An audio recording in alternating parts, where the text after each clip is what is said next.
नमस्कार मित्रों, जय श्री कृष्णा। स्वागत है आप सभी का हमारे YouTube चैनल में। तो वृश्चिक राशि वालों, अगर आप जीवन में बड़े ही दुखी हो, बड़े ही परेशान हो, तो श्री कृष्ण की बताई गई ये बातें आपका जीवन बदल कर रख देगी। अति महत्वपूर्ण वीडियो है, अंत तक देखिएगा, क्योंकि हमारा आज का यह उद्देश्य है कि हम आपके जीवन से समस्त समस्याओं का सर्वनाश कर दे। जी हाँ, तो आइए शुरू करते हैं। उससे पहले सभी कृष्ण भक्त कमेंट बॉक्स में जय श्री कृष्ण जरूर लिखिएगा और वीडियो को लाइक करना मत भूलिएगा। कृपा बरसेगी, बेड़ा पार होगा। आधुनिक जीवन में सफलता का अर्थ पैसों और सुख सुविधाओं की चीजों से जुड़ा हुआ है। आप जितना भी धन कमा लेंगे, दुनिया आपको उतना ही कामयाब कहेगी। अंधाधुंध पैसा कमाने की होड़ में कोई व्यक्ति ये नहीं सोचता कि उससे भौतिक दुनिया की सुख सुविधा कमाने का कारण कितने पाप भी तो हो गए हैं। श्रीमद् भगवद गीता में भगवान कृष्ण ने कई नीतियों के बारे में उपदेश दिए हैं। इसमें बताए गए कई श्लोकों के अनुसार जो मनुष्य ऐसे ऐसे काम करता है, उसे निश्चित ही स्वर्ग की प्राप्ति होती है, उसकी समस्त तकलीफें दूर हो जाती है, उसे सुख की प्राप्ति होती है। ऐसे मनुष्य के जाने अनजाने में किए गए पाप कर्म भी माफ हो जाते हैं, उसे नरक नहीं जाना पड़ता। तो आइए उन कामों के बारे में भी जान लेते हैं। पहला है दोस्तों दान। दान करने का अर्थ है किसी जरूरतमंद को वो चीज़ निःशुल्क उपलब्ध कराना जिसे पाने में वो असक्षम है। दान करने से पहले या बाद किसी को भी हमें दान के बारे में बताना नहीं चाहिए। दान को हमेशा गुप्त ही रखना चाहिए। जब आप दान करते हैं तो आप अपने धन को धर्म से जोड़ते हैं, और जब आप ऐसा करते हैं तो आपकी कमाई ऑलरेडी दुगनी हो जाती है। तो आपको मन में ये विचार नहीं लाना है कि मैं दान करूंगा तो मेरे पैसे कम हो जाएंगे। नहीं, शास्त्रों में कहा गया है दान करने से तो पैसे बढ़ते हैं, डबल हो जाते हैं। परंतु इस विचार से कि मेरे पैसे डबल हो जाएंगे, इसलिए दान नहीं करना है। दान आपको करना है किसी ज़रूरतमंद की ज़रूरत को पूरा करने के लिए, किसी रोते हुए के चेहरे पर हंसी लाने के लिए, उसके आंसू पोंछने के लिए, उसे आश्रय देने के लिए। तो वो दान सार्थक होगा। परंतु गुप्त दान का महत्व ज़्यादा है। आपने दान किया और आपने व्हाट्सएप पर स्टोरी लगा दी, स्टेटस लगा दिया इंस्टाग्राम पर, तो इस वजह से दोस्तों सभी लोग उसे देख लेते हैं और आपके दान का जो परसेंटेज है वह कम हो जाता है। जी हाँ दोस्तों, इस बात का ध्यान रखिएगा। दूसरा है आत्मसंयम।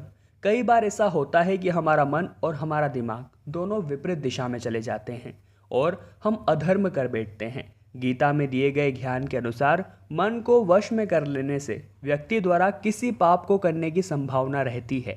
जी हाँ, अगर इंसान अपनी ज्ञानेंद्रियों पर पूर्ण रूप से विजय पा ले तो वो चाहकर भी गलत काम नहीं कर सकता। इसी को आत्मसंयम कहते हैं। और अगर आपकी आत्मा को आपने कंट्रोल में रखा है, अपने मन को आपने कंट्रोल में रखा है, तो फिर आप कोई गलत काम करेंगे ही नहीं। और गलत काम नहीं करेंगे तो उसका जो परिणाम होता है वो भी आपको नहीं भुगतना पड़ेगा। तो ये भी बढ़िया बात है।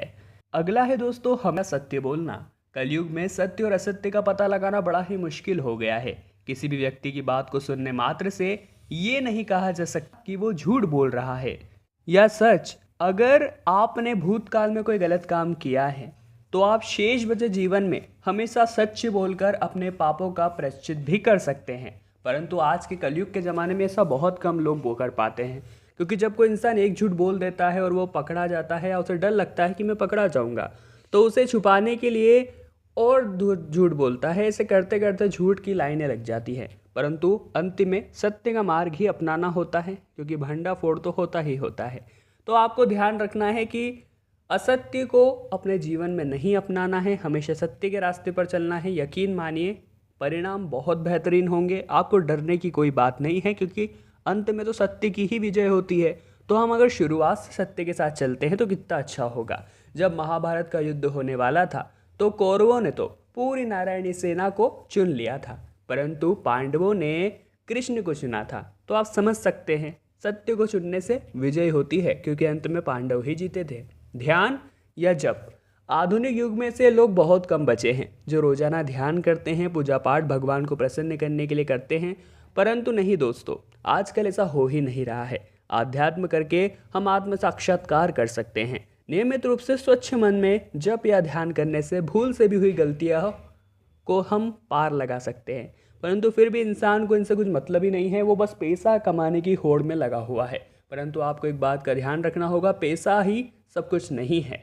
जब आपको अपने कर्मों का फल मिलेगा तो पैसा बिल्कुल भी काम नहीं आएगा। आपको केवल कर्म भोगने हैं, अपने पैसों के बलबूते पर आप उसे नहीं कुछ भी कर सकते।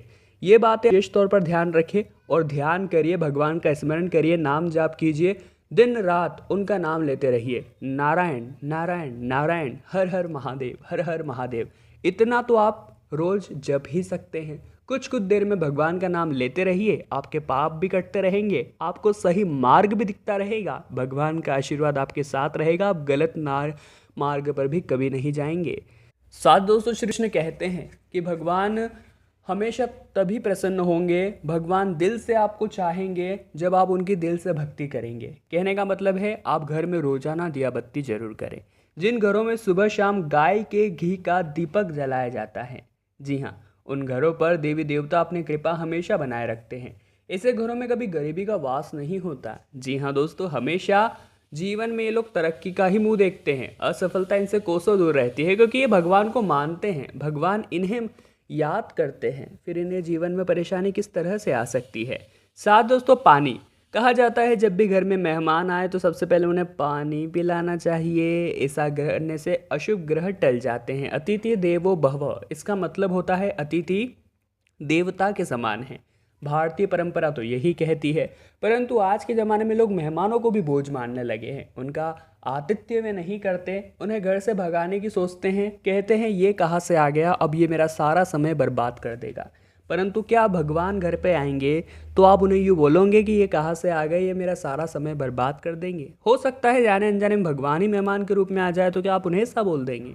समझिए, समय है, आप अशुभ या गलत करने से बच सकते हैं। जी हाँ दोस्तों, अगर घर में कोई भी आता है उसे सच्चे दिल से, सच्चे मन से पानी जरूर पिलाइएगा।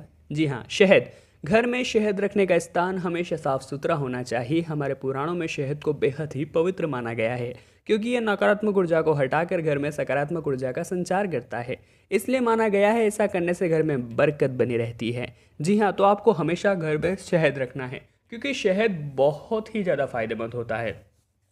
यह आपके खाने में भी चार चांद लगाता है, यह आपके घर में वास्तु में भी चार चांद लगा रहा है। घर में कलह बन रही है, नकारात्मक ऊर्जा बहुत ज़्यादा पैदा होने लग गई है, तो ये वहाँ भी कमी ला रहा है, तो ये बहुत बढ़िया बात है। तिलक, जी हाँ, भगवान कृष्ण ने कहा है कि अगर व्यक्ति ग्रहों के हिसाब से अपने माथे पर तिलक लगाता है तो यह शुभ फल प्रदान करते हैं। कहा जाता है दोस्तों, तिलक लगाने से इंसान की सुंदरता अपने आप ही बढ़ जाती है। कभी आप भी ट्राई कीजिएगा, आपने जीवन में कभी तो किया ही होगा। परंतु जो लोग रोज तिलक लगाते हैं, यकीनन उनके सभी ग्रह शांत रहते हैं, भगवान का आशीर्वाद उन्हें प्रदान होता है। हमेशा उनके तिलक के अनुसार उनके पॉजिटिविटी, उनका तेज अचानक ही बढ़ता जाता है। जी हाँ दोस्तों, वीणा और माता सरस्वती, देवी सरस्वती या उनकी वीणा का घर में होने से सभी काम जल्द ही पूरे हो जाते हैं। आपको भी माता सरस्वती की मूर्ति या तस्वीर जरूर रखनी चाहिए, परंतु आप तस्वीर या मूर्ति ले आए परंतु आप उनकी पूजा नहीं कर रहे हैं, तो ये बात बड़ी ही गलत है। इस बात का विशेष तौर पर ध्यान रखें, अन्यथा बड़ी गड़बड़ हो जाएगी। आपको हमेशा उनका ध्यान रखना है, हमेशा उनका सत्कार करना है, और दोस्तों विशेष तौर पर भगवान की पूजा सुबह शाम जरूर करनी है।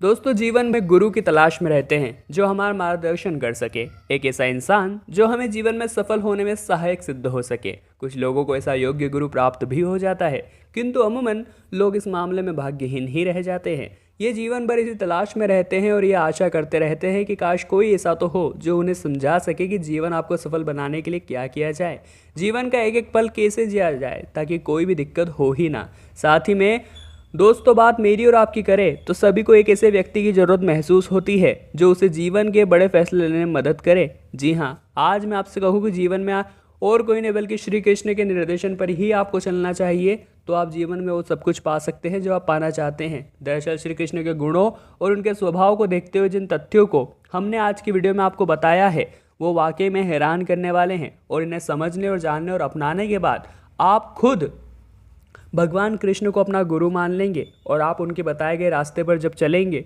तो आपको जीवन में तरक्की मिलना तय है। आपके पापों का नाश होगा। ये तथ्य जीवन काल के आधार पर बनाए गए हैं और आपको बहुत हद तक कामयाबी के शरत तक लेकर जा सकते हैं। तो आज की वीडियो में बात की वृश्चिक राशि वालों, अगर जीवन में कभी भी दुख है, कभी भी हिम्मत हार गए हो, कभी भी परेशान हो गए हो, तो श्री कृष्ण की बताई गई ये बातें फॉलो कर लीजिएगा। आपको बड़ी शांति मिलेगी, बड़ा ही आपको अच्छा लगने लगेगा और ऐसा लगेगा सब कुछ सही हो गया है। तो अगर वीडियो पसंद आई हो, उद्देश्य पसंद आया हो तो लाइक जरूर करना। कमेंट बॉक्स में जय श्री कृष्ण जरूर लिखें। कमेंट बॉक्स में लिखेंगे तो एक अलग ही पॉजिटिविटी का संचार होगा। साथ ही चैनल को सब्सक्राइब कीजिए और बेल आइकन को प्रेस कर दीजिए। अभी के लिए आप सभी को बहुत बहुत धन्यवाद।